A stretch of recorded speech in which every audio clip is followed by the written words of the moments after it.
గౌతమ్ మహాలక్ష్మి లేని టైం చూసి మహాలక్ష్మి రూమ్లోకి వెళ్తాడు. మహాలక్ష్మి కబోర్డ్లో డబ్బు తీసుకుని మెల్లగా కిందకి వస్తూ ఉంటాడు.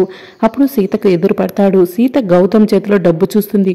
ఆ డబ్బులేంటి అని చెప్పి అడుగుతూ ఉంటుంది. నీకెందుకు అని చెప్పి గౌతమ్ అంటాడు. మర్యాదగా చెప్తావా లేదా అని సీత అడుగుతూ ఉంటుంది. గౌతమ్ చెప్పకుండా అక్కడి నుంచి వెళ్ళిపోతూ ఉంటే సీత గౌతమ్ని గట్టిగా పట్టుకుంటుంది. ఆ డబ్బులు ఎక్కడి నుంచి వచ్చాయో చెప్తావా లేదా అని సీత గౌతమ్ని అడుగుతూ ఉంటుంది.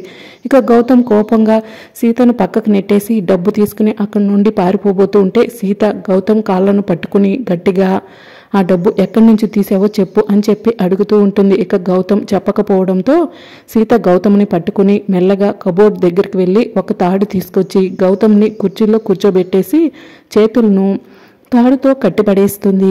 ఆ డబ్బులు ఎక్కడి నుంచి తీసావో చెప్పు, లేకపోతే నేను వదిలిపెట్టనని చెప్పి సీత గౌతమ్ని అడుగుతూ ఉంటుంది. ఇక అప్పుడే జనార్దన్ చలపతి బయట నుంచి వస్తాడు. ఏమైంది సీత అని చెప్పి అడుగుతూ ఉంటారు. ఇంట్లో ఎవరూ లేని సమయం చూసి వీడు ఇంట్లో నుంచి డబ్బులు తీసుకెళ్తున్నాడు మామయ్య అని చెప్పి సీత చెప్తూ ఉంటుంది. ఏమైంది సీత అని రామ్ కూడా అడుగుతూ ఉంటాడు.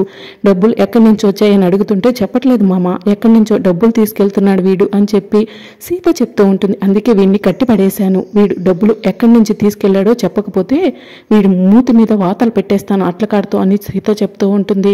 మరి రాబోయే ఎపిసోడ్లో ఏం జరుగుతుందో తెలుసుకోవాలనుకుంటున్నారా? అయితే ఛానల్ని సబ్స్క్రైబ్ చేసుకోండి.